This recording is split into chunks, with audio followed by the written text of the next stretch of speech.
And welcome back. This is Nick Shikarsky with the Nick Shikarsky Podcast, researchteacher.com. And what I wanted to talk about today a little bit was the recent election of Donald Trump, the transition process, and what prospects look like for the near future. Now, many people, especially in the mainstream mass media, those who were vehemently anti-Trump, are still having a tough time coming to terms with the fact that Trump won, that there was huge support for Trump, that his win was decisive. He garnered over 300 electoral votes. Some people might say, oh, well, but he didn't get the popular vote. And honestly, that ties right into one of Trump's signature issues, and that is immigration. And the reality is that roughly 70% of all immigrants vote Democrat. And this has cultural explanations as to the countries that the immigrants are coming from, especially since 1965, when the balance of where people are coming from, are allowed to immigrate from to the U.S., was dramatically changed to favor countries in South America, Africa, Asia, instead of Europe, as it had been traditionally. Now, I'm not sure what the percentages are for European immigrants as far as voting patterns, but overall, the numbers are very clear that overwhelmingly immigrants vote for Democrats. And when you have states like California that have a huge immigrant population, it's no wonder that Hillary Clinton beat Donald Trump in California by several million votes, which essentially is the balance of the difference in the popular vote disparity between Trump and Clinton. So I'm not particularly concerned about Trump having less popular votes. I would not be surprised if many of those votes were cast illegally, whether it's by illegal aliens, people not eligible to vote, such as felons, by people who are dead, by people who are not people, maybe someone wrote their dog in or something. I mean, these kinds of things pop up all the time, and in this recent election, it was no exception. I don't think necessarily it was millions, but it was surely a factor. And I'm very glad that it worked out the way it did. I think the Electoral College system is a brilliant way of making sure that whoever the president is representative of a broad swath, a dominant swath of the country. Otherwise, you could basically just lock down New York, California, and other urban enclaves like the Democrats have to a large extent, and rule the entire country. So you basically would have the left-wing politicians getting 90% of the minority vote, and getting a certain percentage of the white vote, not a majority, but in that way being able to rule the country. And I think having a broader representation of having dozens and dozens of states that go for the president to be a much more representative and, quite frankly, democratic way of organizing your government. Some people will disagree, and that's fine, but this is the system that we have, so I think it's pretty funny to hear Democrats like Hillary Clinton and others whining that, oh, well, we won the popular vote. Well, if we had a popular vote system, then the campaign would have looked entirely differently.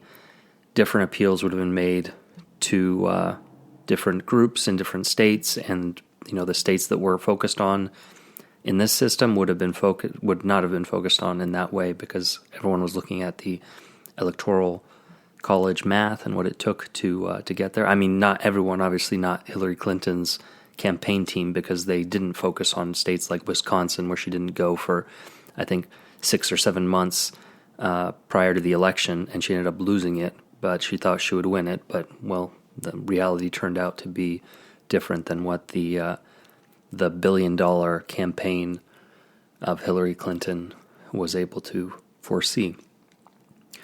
One person that deserves a lot of credit in this is Donald Trump's campaign manager, Kellyanne Conway. I recommend a recent interview with Mrs. Conway that was conducted by Peter Robinson for the show Uncommon Knowledge, produced by the Hoover Institution.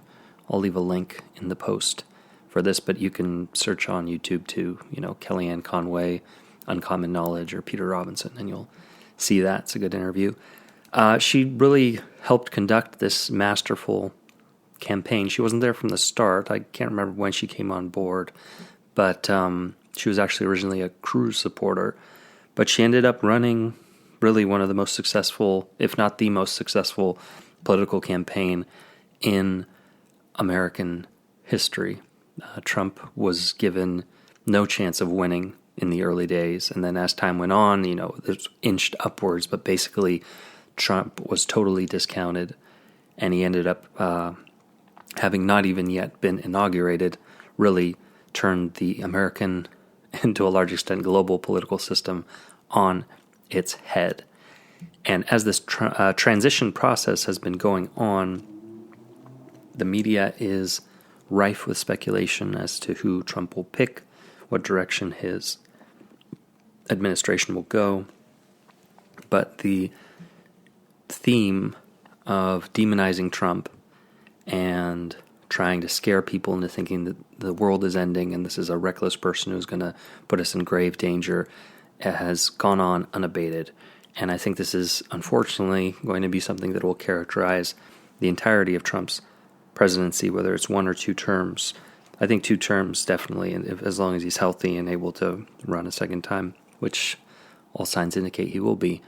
But the mass media, which is very far to the left, it's not representative of even half of the American people. I would say at best the mass media represents the ideological viewpoints of 10 to 20% of the American population, but they have the dominant control over the narrative of how politicians are seen and described and everything. I'll qualify that by saying that Donald Trump is the first politician in my memory to run counter to that narrative and to take control of the conversation, you could say. A large part of his victory was going straight to his followers through social media and calling his own press conferences, things like that, where he was able to have a direct contact with his supporters, and that he was the one who would start the news cycle. The old paradigm was that the major media would have a story, and then they would have people comment on that story, and then they would report on how people commented on that story, whether it was these quote-unquote experts, talking heads, people coming into the studios, people trying to influence the conversation, or just, man-on-the-street interviews, selectively, of course, picking out people with the right viewpoints that would push their narrative. Trump upended this, as I said, by going directly to the people and by starting his own news cycles focused on his campaign issues, namely immigration and trade. And these are 2 things that the mass media has not wanted to focus on because they run counter to the vested interests of, for example, their corporate overlords, people who have major financial stakes in businesses that rely on illegal immigrant labor, as well as vested political interests that look for the immigrants coming in as new voters. And as part of this broader idea, you can say it's been called electing a new people. That originally was coined by somewhere on vdare.com, I think, an immigration website that I highly recommend.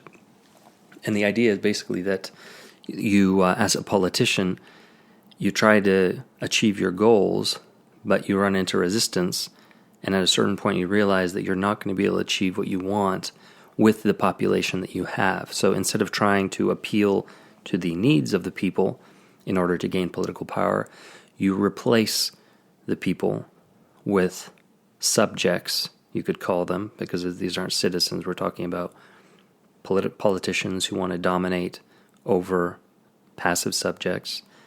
You replace the people with subjects who are more receptive to your policies, which tend to be very central government dominant, socialistic, and essentially focusing control in the hands of a narrow elite. Trump represents a major threat. He is a major threat to these interests that have run the show for generations now. And this isn't just Democrats, this is Republicans and Democrats together are part of this political establishment, this very narrow political class that has specific interests that benefit their wealthy donors and a certain class of the population that's definitely not representative of the entire country. I think Trump is in the very early stages of attempting to dismantle this system, and this is a massive undertaking that has, I don't know what the chances of success are. I think he has a better chance than anyone else has had in forever, basically. But he is not going to be able to change things simply by replacing, Barack Obama and having support in his cabinet and the people that he picks.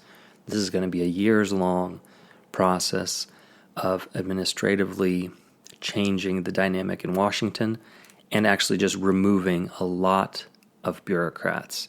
Hopefully eliminating positions permanently, but at least to start by replacing people with those that are more amenable to Trump's policies. Not just amenable, but people that are going to full force support Trump policies and try to dismantle this Leviathan that has been formed over the last 3-4 generations, you could really say, since the New Deal in the 30s is probably when it really started, where these government agencies became these little fiefdoms, these little kingdoms that have a totally disproportionate influence on the lives of everyday Americans, whether it's through regulations like environmental regulations that just totally stifle competition without any appreciable benefit to the environment, whether it's the high taxes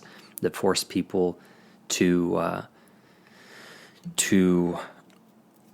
for example, like corporations to keep their profits overseas, and all kinds of other things, all kinds of bureaucratic meddling in the lives of average people that make their existence less easy, which is really the opposite of what the government should be doing. The government should be encouraging people to be productive, to save money, to improve their standard of living, and really to just become a better country. And that ties back into Donald Trump's theme of making America great again. I think one of the big points of emphasis of his administration will be to keep the federal government out of the way of the average person, focus its attention where it should, which is on national defense and streamlining the process of business growth and creation in the United States. And I think those are the two main ones. And part of that national defense also includes, of course, immigration, which we're not just talking about people invading and trying to attack, but it's a kind of a demographic invasion that's changed America dramatically in the last 50, 60 years into something that's very much different than it was, even in the middle of the 20th century. And it's changed the voting patterns of people. Culturally, it's been, in my opinion, devastating for the United States, where you have people coming from other countries and cultures that are not assimilating because they don't have to assimilate the curriculum of schools says that no, assimilation is bad and evil and racist and all this stuff. And when you have a critical mass of people from any one place, of course they're not going to assimilate. They're going to live in their own culture, and then they'll be tied to their traditions. And especially this is a problem when it comes to Mexico, because you have a huge amount of Mexican immigrants who are in close proximity to Mexico, so they have easy access to go back to Mexico and visit with family and keep up contacts. Of course, Mexico has a huge, I think the number one income for the country is remittances. That's money sent back from Mexicans in the United States to Mexico. So Mexicans don't have an incentive to assimilate into American culture. Assimilation is a whole nother topic of discussion. I'm actually reading a book by Professor Samuel Huntington, the late Samuel Huntington of Harvard University, called Who Are We? He's the author of the better-known Clash of Civilizations, but this was the last book, Who Are We?, about American identity, which he released shortly before his passing about 12 years ago. But that really gets to the heart of the matter, why immigration is a key issue, probably the key issue in America right now. The fact of the matter is that if you import people from any one country in huge numbers, they are going to shape the country to their culture, their beliefs, their language, their culture, their heritage, their history, and not vice versa. This is especially true when people are immigrating into an environment that is highly politically correct and which punishes people and tries to destroy them for simply raising the question. I mean, even just saying that, well, maybe having, several million Mexican people coming into the United States in a matter of just several years might have a certain effect, right? And maybe we should talk about what that effect is and how it might influence our culture and politics and economy and all that. But there are people who don't even want that point to be raised. But it has to be raised. We live still in a free society, and these are things that are of vital importance to the survival of the country, because I'm of the belief that you can't simply transfer America into the hands of any other group of people and have it still be America. Yeah, you can have a certain percentage of people coming from other parts of the world and assimilating and integrating into America, but we are well beyond that. It's been decades since that process has worked. People are coming to America now to enjoy the benefits of living in that country, maybe to start businesses, to raise their kids in a safer, stable society than the countries that they came from, but they're very much keeping their language, heritage, and traditions, and it's causing massive friction and fault lines within American society that can have very devastating consequences in the near future. It already has. I mean, the huge amount of crime committed by people who are in the country illegally, and some people will say, oh, well, illegal immigrants don't commit as much crime because they're more scared of being deported. Well, I don't buy that at all. I think that, first off, coming to America illegally is a crime. So basically everyone who came to America illegally committed a crime. They're all criminals in that sense. And you have a huge problem with drugs, with rape, with murders, with robberies, with drunk driving, all of these things. It doesn't mean that everyone who comes to America illegally is doing these things, but any crimes committed by illegal immigrants are unacceptable because the people who are here illegally shouldn't be there in the first place. And maybe that's offensive to some people, but if you don't have borders, as Donald Trump has said, you don't have a country. And the people who are in support of illegal immigration and think that sanctuary cities are fine, which are basically just the shielding of criminals in places like San Francisco, Chicago, and other places, their argument, if you can call it that, is that whoever wants to come to America should be able to come to America. And what that basically is at its root is anarchy and the destruction of the United States. And it's a very dangerous thing. And I think Even if a lot of people don't recognize it now, it's really a godsend that Donald Trump was elected president, assuming that he actually is able to do what he claims that he's going to do.